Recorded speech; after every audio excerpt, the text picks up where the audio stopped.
एक घोंसले में एक प्यारी सी चिड़िया अपने 4 बच्चों के साथ रहा करती थी।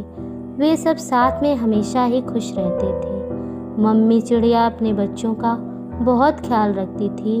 वह अपने बच्चों के लिए खाना और पानी लेकर आती थी और उनका बहुत अच्छे से पालन पोषण करती थी।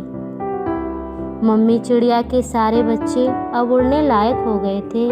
वह अपने बच्चों को आत्मनिर्भर बनाना चाहती थी ताकि वो खुद के लिए खाना पीना खोजना सीख पाएं। मम्मी चिड़िया अपने सारे बच्चों को उड़ने का प्रशिक्षण देती है। वह रोज उन्हें उड़ना सिखाती है। धीरे धीरे उनके तीनों बच्चे उड़ना सीख जाते हैं, एक को छोड़कर जिसके पंख कमजोर थे और वह चाह कर भी उड़ नहीं पा रही थी। वह चिड़िया अपने भाई बहनों में सबसे छोटी थी। छोटी चिड़िया बहुत कोशिश करती उड़ने की, पर वह हर बार असफल हो जाती और इसी के कारण छोटी चिड़िया के भाई बहन उससे बहुत चिढ़ाते थे, उसका बहुत मजाक उड़ाते थे।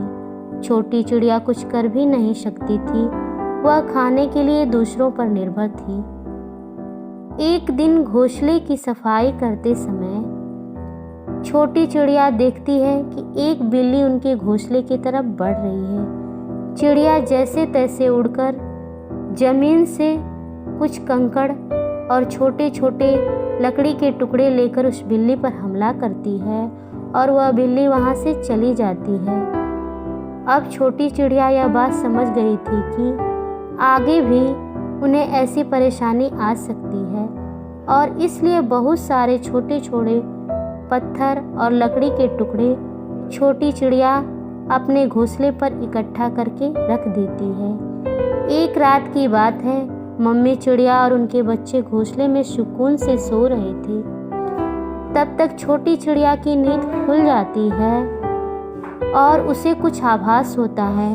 वह उठकर देखती है कि एक सांप चुपचाप उनके घोंसले की तरफ बढ़ रहा होता है। छोटी चिड़िया अपने मम्मी और भाई बहनों को उठाती है और उन सबको अपने जमा किए हुए पत्थर और लकड़ी के टुकड़े को पकड़ाकर उस पर हमला करने को कहती है।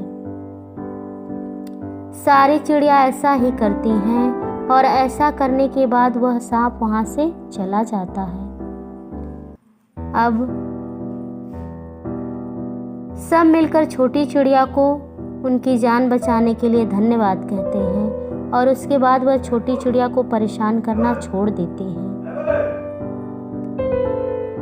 मम्मी चिड़िया और उनके सारे बच्चे खुशी खुशी रहने लगते हैं। धन्यवाद। मिलते हैं अगली कहानी के साथ।